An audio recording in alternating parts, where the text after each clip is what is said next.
अन्नदाता, पग पग पर है संग तुम्हारे अन्नदाता। लहू किसानों का बन के पसीना सींचता है धरती का सीना।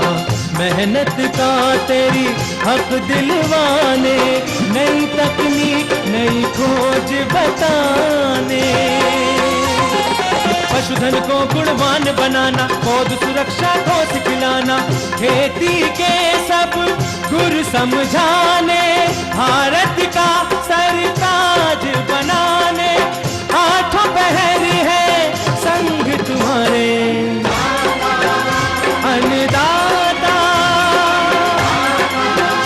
अन्नदाता।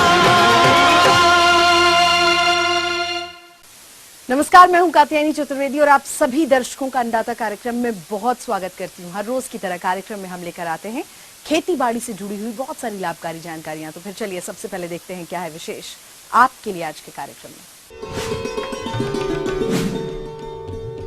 अधिक पैदावार हेतु मक्का की फसल का प्रबंधन, गाय में होने वाले खुरपका और मुंहपका रोग के लक्षण, बचाव एवं उपचार, जरबेरा की फसल में कीट और रोगों का नियंत्रण,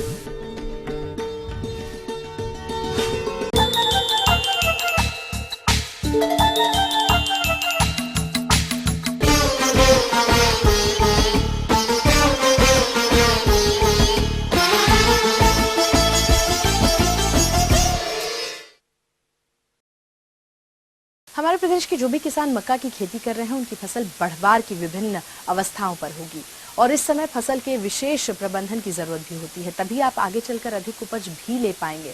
तो इस समय मक्का की फसल में कौन कौन से कार्यों को करना बेहद जरूरी है, ये जानते हैं कृषि विज्ञान केंद्र मुरैना के वैज्ञानिक डॉक्टर धर्मेंद्र सिंह से। और इस समय हम जो है मक्का के खेत पे खड़े हुए हैं, तो जिन किसान भाइयों ने मक्का की फसल लगाई है क्या क्या इसमें कार्य कर रहे हैं उसके लिए ज़रूरी है कि आप जो मक्के की बोनी जिन किसान भाइयों ने की है तो इसमें आधा जो हमारा जो खाद है नत्रजन आपका आधा और फास्फोरस और पोटास की पूरी मात्रा हम बोनी के समय प्रयोग करते हैं और जो शेष नत्रजन है उसका जो प्रयोग हम टॉप ड्रेसिंग में हम जो है इस समय कर सकते हैं। तो इस समय ये उचित समय है, इस समय जो यूरिया की टॉप ड्रेसिंग कर सकते हैं। दूसरा ये कि इस मक्का में जो हम यूरिया की जो टॉप ड्रेसिंग करेंगे वो ऐसे समय में करेंगे, सुबह या शाम को करेंगे और जब बारिश होती है और बारिश के बाद में अगर हमारे पत्ते गीले हैं तो उस समय हमको टॉप ड्रेसिंग नहीं करना है, क्योंकि उस समय अगर टॉप ड्रेसिंग करें यूरिया है नमी के संपर्क में आकर के हमारी पत्तियों पर कभी कभी धब्बे जो है हो जाते हैं। तो उस चीज़ से बचने के लिए ज़रूरी है कि जब धूप खिली हो उस समय हमको टॉप ड्रेसिंग करना है। और ये भी देखना है कि जब यूरिया हम डाल रहे हैं तो कहीं बदली न छाई हो और कहीं यूरिया डालते ही बारिश हो जाए तो फिर उसका प्रभाव जो है फसल को कम होगा, बाकी हमारा यूरिया जो बह करके नष्ट हो जाएगा। तो इससे क्या होगा कि जो हमारी मक्का है उसकी जो बढ़वार अच्छी होगी। और दूसरा इसमें जो आप देख रहे हैं कि कहीं कहीं इसमें जो है कोई कीड़ा जो है इसमें खरोंच रहे हैं, पत्ते पे जो है खरोंच आ रही है, तो इसके लिए जो हमारा जो कीटनाशक है जैसे मोनोक्रोटोफॉस है 1 लीटर पानी में 1 ml दवा मिला करके इसमें छिड़काव कर देंगे तो जो हमारे कीट हैं वो इसको जो नुकसान पहुंचा रहे हैं वो नहीं पहुंचाएंगे। और इसमें जो दूसरा कीट आता है उसे तना छेदक कीट के नाम से जानते हैं और इस कीट का प्रकोप फसल के 30 से 35 दिन बाद दिखाई देने लगता है।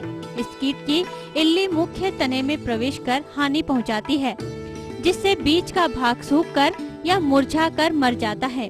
और इसी में जो तीसरा कीट हानि पहुंचाता है उसे फौजी कीट के नाम से जानते हैं। यह मक्का की फसल पर 30 से 40 दिन की अवस्था के बाद इस कीट की इल्लियां केंद्रीय पोंगली में छिपी रहती है तथा रात के समय पौधों की पत्तियों और फूल व भरे हुए दानों को खाकर नुकसान पहुंचाती है। और इसी में जो 5वां कीट देखने में आता है वह है माहू। इस कीट का आक्रमण भी फूल के समय अधिक होता है तथा ये कोमल भागों का रस चूस कर नुकसान पहुंचाते हैं। इसी में जो छठा कीट हानि पहुंचाता है वह है भुट्टों की इल्लियां। इसका आक्रमण फसल में भुट्टे बनते समय देखा जाता है। विभिन्न प्रकार की इल्लियां भुट्टों में दानों को खाकर नुकसान पहुंचाती है। तो किसान भाइयों, आपने अभी इसमें लगने वाले कीटों व उनकी पहचान के संबंध में संक्षिप्त जानकारी ली। अब आइए इन कीटों के समेकित नियंत्रण के बारे में बात करते हैं, जिसके अंतर्गत मिट्टी पलटने वाले हल से ग्रीष्मकालीन गहरी जुताई करें, बुआई शीघ्र करें। कीट प्रकोप कम करने हेतु अनुशंसित फसल चक्र अपनाएं। फसल से आशानुरूप उत्पादन हेतु बीज दर बढ़ाकर उपयोग करें। प्रतिरोधक प्रकोप सहने योग्य जातियों का उपयोग जैसे तनाभेदक काइलोपार्टेलस हेतु गंगा 5 एवं जवाहर कंपाजिक आदि का चुनाव करें। तना छेदक इल्ली एवं शंखी फसल अवशेष तना एवं ढूंढ में बने रहते हैं, जो कि अगली फसल पर प्रकोप के स्रोत का कार्य करते हैं। अतः इनका प्रकोप रोकने हेतु कटाई के बाद फसल अवशेषों को नष्ट करें।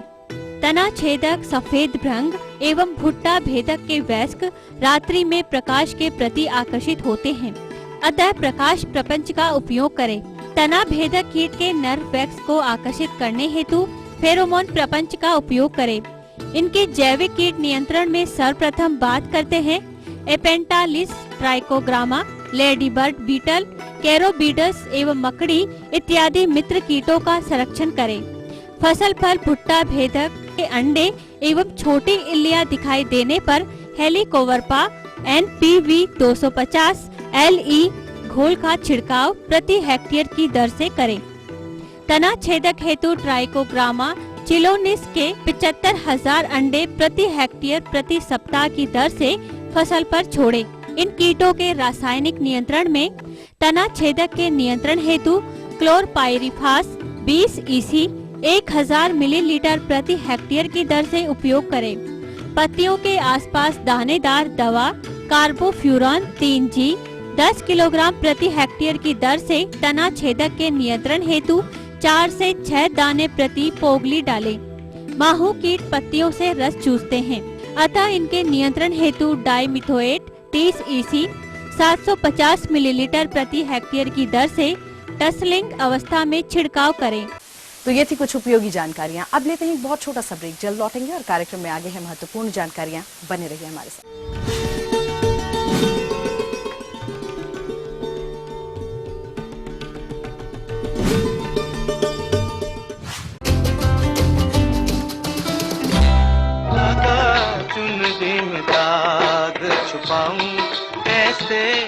वो रूहानी लफ्ज जो आज भी हैं जहन में,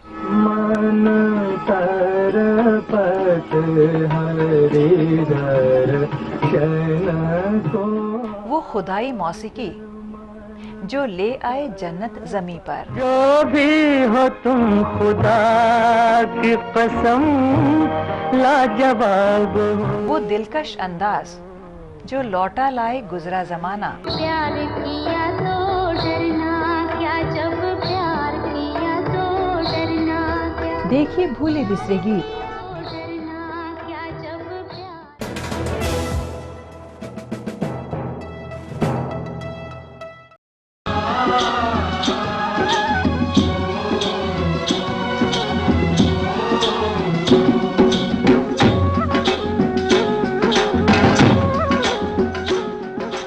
ब्रेक के बाद आपका एक बार फिर से बहुत स्वागत है अन्नदाता कार्यक्रम में। बढ़ते हैं अपनी अगली प्रस्तुति की ओर।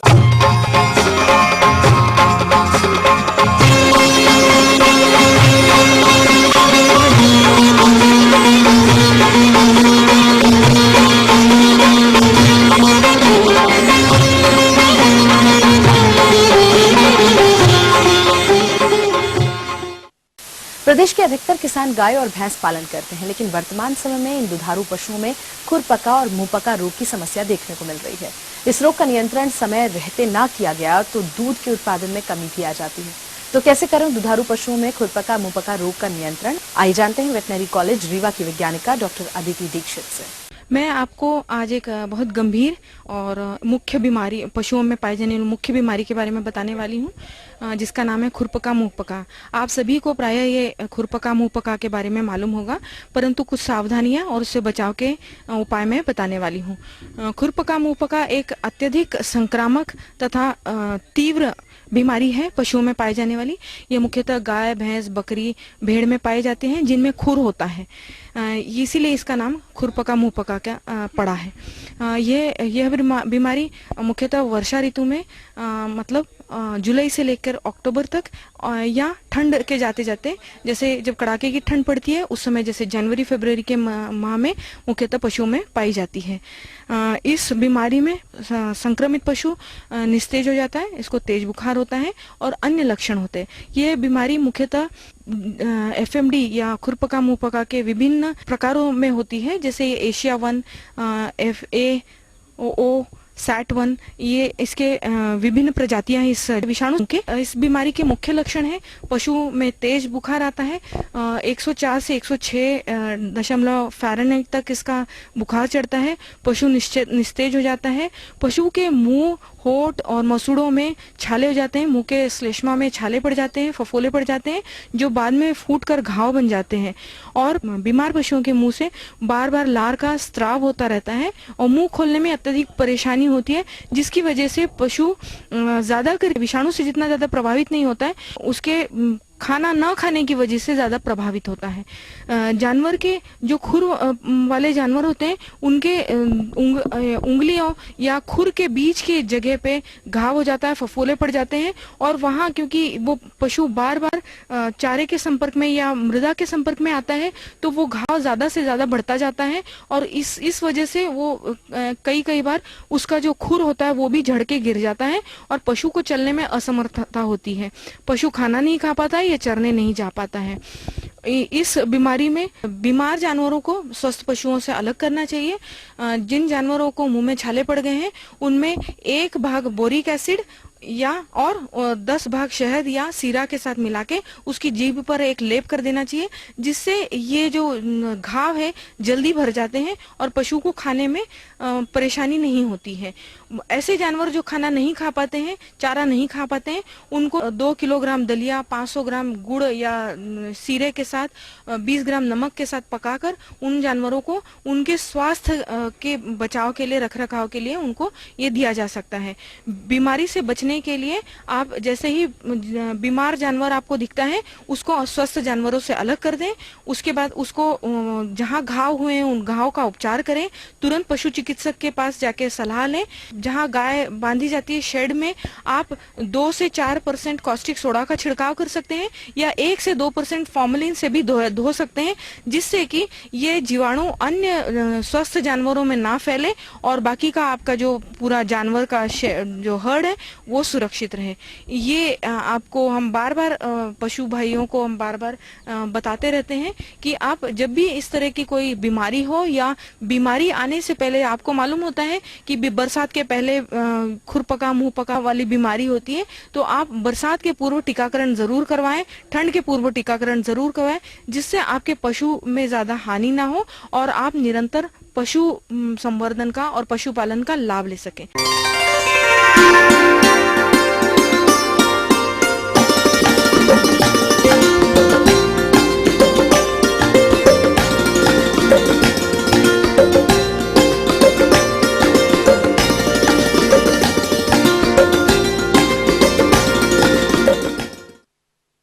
फूलों की आकर्षक और बाजार में अधिक मूल्य में बिकने वाले झरबेरा की यदि बात की जाए तो इस फसल की खेती प्रायः पॉली हाउस में की जाती है और अच्छी गुणवत्ता के फूल प्राप्त करने के लिए फसल का स्वस्थ होना बेहद जरूरी है। परंतु झरबेरा में कुछ कीट बीमारियां फसल और फूलों की गुणवत्ता को खराब कर देते हैं, जिससे किसानों को हानि भी उठानी पड़ती है। तो झरबेरा फसल को हानि पहुंचाने वाले कीट और रोगों के नियंत्रण की जानकारी दे रहे हैं डॉक्टर संतोष कुमार। हाँ, झरबेरा के बारे में मैं किसान भाइयों को बताना चाहूँगा कि झरबेरा एक ऐसा फूल है जिसकी बाजार में भी काफ़ी मांग रहती है और कटे फूल के रूप में प्रयोग होता है। मुख्य रूप से इसकी 3 तरह की किस्में पाई जाती हैं, सिंगल, सेमी डबल और डबल। जो सिंगल और सेमी डबल किस्में हैं उनको तो ज़्यादातर घर की शोभा बढ़ाने के लिए क्यारियों में प्रयोग करते हैं, और जो हमारी डबल वाली किस्में हैं उनको हम कटे फूल के रूप में प्रयोग करते हैं।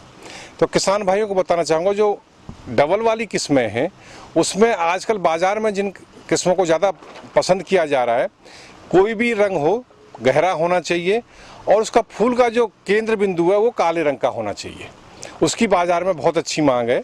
और जो किसान भाई जरबेरा लगा रखे हैं इस समय, क्योंकि रोपाई का समय तो अभी नहीं है। फरवरी मार्च में या अक्टूबर नवंबर में किसान भाई इसकी रोपाई कर सकते हैं। इसके लिए हम लोग सलाह यही देते हैं किसान भाइयों को कि एक बार रोपाई करने के बाद में अधिक से अधिक 3 साल तक अच्छी गुणवत्ता के फूल मिलते हैं। उसके बाद किसान भाई अगर अच्छा प्रबंधन करते हैं तो 1 या 2 साल तक और अच्छे फूल प्राप्त कर सकते हैं।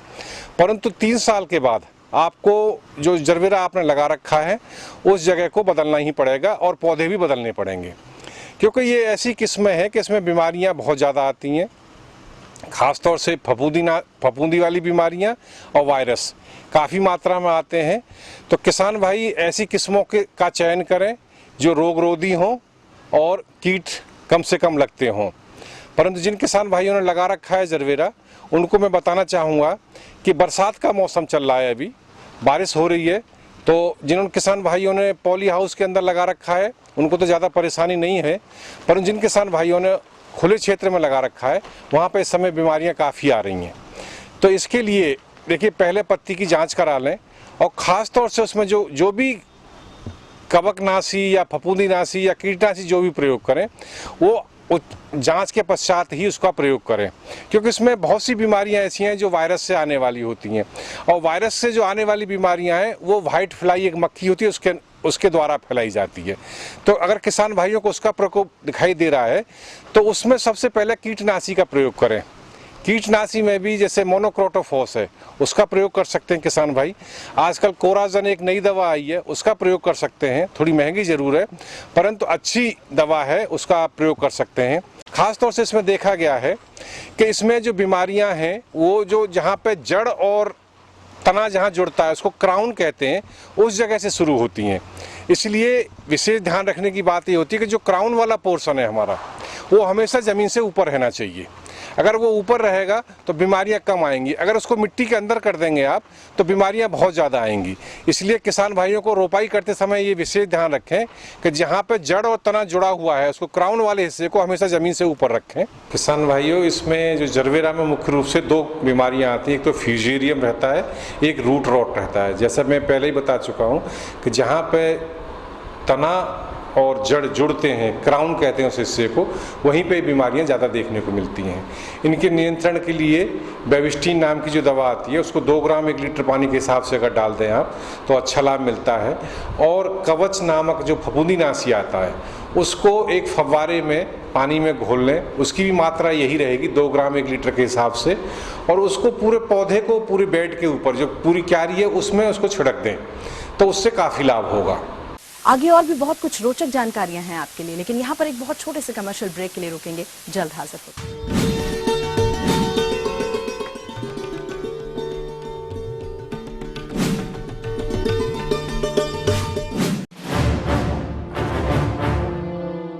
ये जादू है, हकीकत नहीं, और हकीकत ये है जो हो जाता है लौटता नहीं।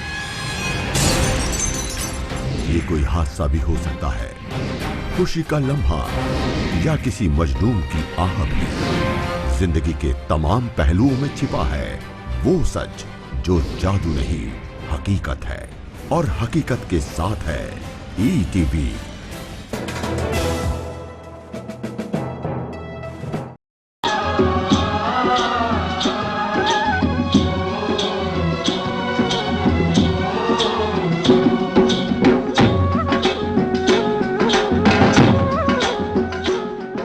ब्रेक के बाद आप सभी दर्शकों का एक बार फिर से बहुत स्वागत है। चलिए अब रुख करते हैं अपनी अगली कड़ी की ओर।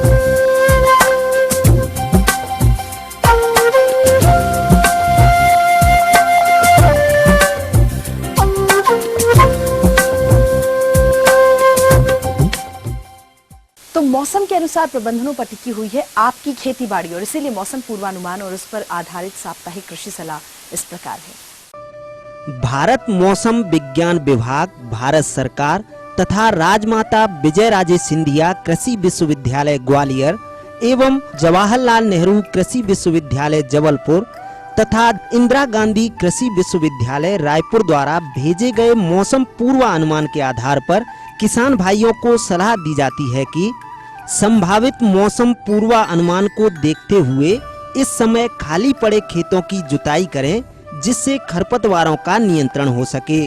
जिन क्षेत्रों में नमी की कमी है उन स्थानों पर खड़ी फसलों में आवश्यकता अनुसार सिंचाई करें। सोयाबीन की फसल में इस समय चक्रभंग कीट एवं सेमी लूपर इल्ली का प्रकोप दिखाई देने पर इनके नियंत्रण के लिए ट्राइजोफॉस 750 से 800 मिलीलीटर दवा को प्रति हेक्टेयर की दर से 500 से 600 लीटर पानी में घोल बनाकर छिड़काव करें। उर्द एवं मूंग की फसल में इस समय पत्ती धब्बा रोग की संभावना हो सकती है, अतः दिखाई देने पर मैंकोजेब 2 ग्राम प्रति लीटर पानी के हिसाब से घोल बनाकर छिड़काव करें। ग्वार की फसल में इस समय पत्ती छेदक व रस चूसक कीटों का प्रकोप दिखाई देने पर इनके नियंत्रण हेतु ट्राइजोफॉस 1 मिलीलीटर प्रति लीटर पानी के हिसाब से घोल बनाकर छिड़काव करें। इस समय तिल की फसल में पत्ती धब्बा एवं काली डंडी रोग की संभावना हो सकती है, अतः दिखाई देने पर इसके नियंत्रण के लिए मैंकोजेब दवा की 2 ग्राम मात्रा को प्रति लीटर पानी के हिसाब से घोल बनाकर छिड़काव करें। इस समय खड़ी सब्जियों में चुर्रा मुर्रा विषाणु रोग की संभावना हो सकती है, अतः इसके नियंत्रण हेतु डाइमिथोएट 1.0 मिली दवा प्रति लीटर पानी के हिसाब से घोल बनाकर 7 से 8 दिन के अंतराल पर छिड़काव करें। भिंडी एवं मिर्च में सफेद मक्खी कीट के नियंत्रण हेतु डाइमेथोएट 30 EC 700 से 750 ml प्रति हेक्टेयर की दर से छिड़काव करें। अदरक एवं हल्दी की फसल में पत्ती धब्बा रोग दिखाई देने पर मैंकोजेब दवा की 2 से 2.5 ग्राम मात्रा को प्रति लीटर पानी के हिसाब से घोल बनाकर छिड़काव करें। मिर्ची, बैगन, टमाटर आदि सब्जियों में फल एवं तना भेदक कीट के लिए ट्राइजोफॉस 40 EC 800 मिलीलीटर प्रति हेक्टेयर की दर से घोल बनाकर छिड़काव करें तथा रस चूसक कीटों के नियंत्रण के लिए इमिडाक्लोप्रिड 1 मिलीलीटर प्रति 3 लीटर पानी के हिसाब से घोल बनाकर छिड़काव करें। फलदार वृक्षों में पत्ती खाने वाली इल्ली एवं रस चूसक कीटों का नियंत्रण करें। मौसम खुलने के बाद फलदार वृक्षों में नत्रजन की दूसरी मात्रा या 2% यूरिया के घोल का छिड़काव करें। फलदार वृक्षों के तनों पर बार ईटिंग कैटरपिलर यानी छाल खाने वाली इल्ली दिखाई देने पर इसके नियंत्रण हेतु इसके बनाए हुए स्थानों पर मिट्टी का तेल अथवा किसी भी कीटनाशक दवा को छेद में डालकर गीली मिट्टी से ढक दें। इससे इस कीट का नियंत्रण हो जाता है। संभावित मौसम में फल वानिकी एवं शोभायमान पौधों की रोपाई के लिए उपयुक्त समय है, अतः उन्नत किस्मों के स्वस्थ पौधों की रोपाई करें एवं मुर्गीशाला में बिछावन 2 से 3 दिन के अंतराल से बदलते रहें। पशुओं में मच्छर, मक्खियों, किलनी एवं चिमड़ी के नियंत्रण के लिए मेलाथियान 3 मिलीलीटर प्रति लीटर पानी के हिसाब से घोल बनाकर पशुशाला में छिड़काव करें। पशुओं में गलघोटू, एकटंगिया एवं क्षण रोग की रोकथाम हेतु टीका अवश्य लगवाएं। इस समय पशुओं को हरे चारे के साथ थोड़ी मात्रा में गेहूं का भूसा खिलाएं, जिससे पशुओं की पाचन शक्ति अच्छी रहती है। इस समय पशुओं को छाया व सूखे स्थान पर रखें तथा स्वच्छ एवं ताजा पानी पिलाएं।